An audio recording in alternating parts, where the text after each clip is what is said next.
প্রিয় দর্শক, চলন বিল নিয়ে আজকে আমাদের এই প্রতিবেদন। আশা করি সম্পূর্ণ ভিডিওর সঙ্গে থাকবেন। বাংলাদেশের বৃহত্তর জলাভূমি নাটোর, পাবনা ও সিরাজগঞ্জ জেলা জুড়ে বিস্তৃত। বর্ষাকালে এর আয়তন প্রায় ৩৬৮ বর্গ কিলোমিটার হলেও শুষ্ক মৌসুমে তা দাঁড়ায় ৮৫ বর্গ কিলোমিটারে।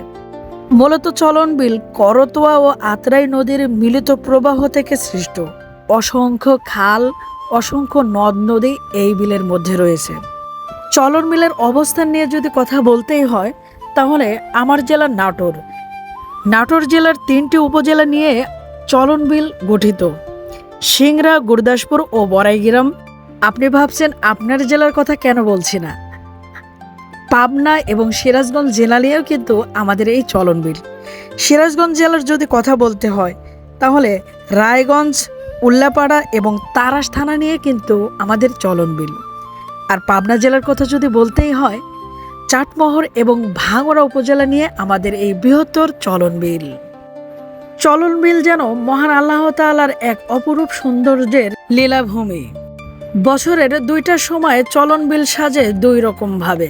শুষ্ক মৌসুমে বিস্তীর্ণ মাঠ জুড়ে সরিষা ক্ষেত, পুরো চলন বিল ঘিরে যেন হলুদের সমারোহ দেখতে পাবেন। এরপরে আসে আমাদের সোনালী ফসল ধান। পুরো বিল জুড়ে সবুজে ঘেরা অরণ্যের মতো দেখতে মনে হবে। চলন বিলের আসল সৌন্দর্য ফুটে ওঠে বর্ষা মৌসুমে। দুচোখ যেদিকে যায় শুধু পানি আর পানি। নীল আকাশ যেন পানি ছুঁয়ে গেছে। এটা ভ্রমণ পিপাসুক মানুষের জন্য সবচাইতে সুন্দর মুহূর্ত। দেশের বিভিন্ন জায়গা থেকে ভ্রমণ পিপাসুক মানুষগুলো চলন বিল ঘুরতে আসে এই বর্ষা মৌসুমে। প্রকৃতির সাথে নিজেকে উজাড় করে দিয়ে নিজেকে তৈরি করে আগামীর জন্য। যারা ভ্রমণ পিপাসুক বিশেষ করে চলন বিলে ঘুরতে আসে এই বর্ষা মৌসুমে। চলন বিলে আপনি যদি ঘুরতে আসেন, তাহলে বিভিন্ন গ্রাম আপনার কাছে দ্বীপের মতোই মনে হবে।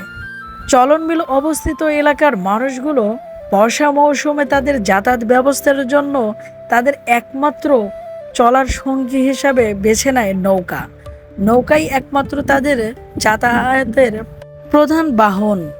চলন বিলে পানি বেড়ে যাওয়ার সঙ্গে সঙ্গে বিভিন্ন মানুষ তাদের পেশার পরিবর্তন করে কেউ নৌকা চালায়, কেউ বা আবার বিলের টাটকা মাছ ধরে। তো বন্ধুরা, আজকেই ছিল এ পর্যন্তই চলন বিলের প্রতিবেদন। ভিডিওটি যদি ভালো লাগে অবশ্যই শেয়ার করে দিবেন। প্রতিনিয়ত চেষ্টা করি আপনাদের সামনে গ্রাম বাংলার ইতিহাস, ঐতিহ্য তুলে ধরার। ধন্যবাদ সবাইকে।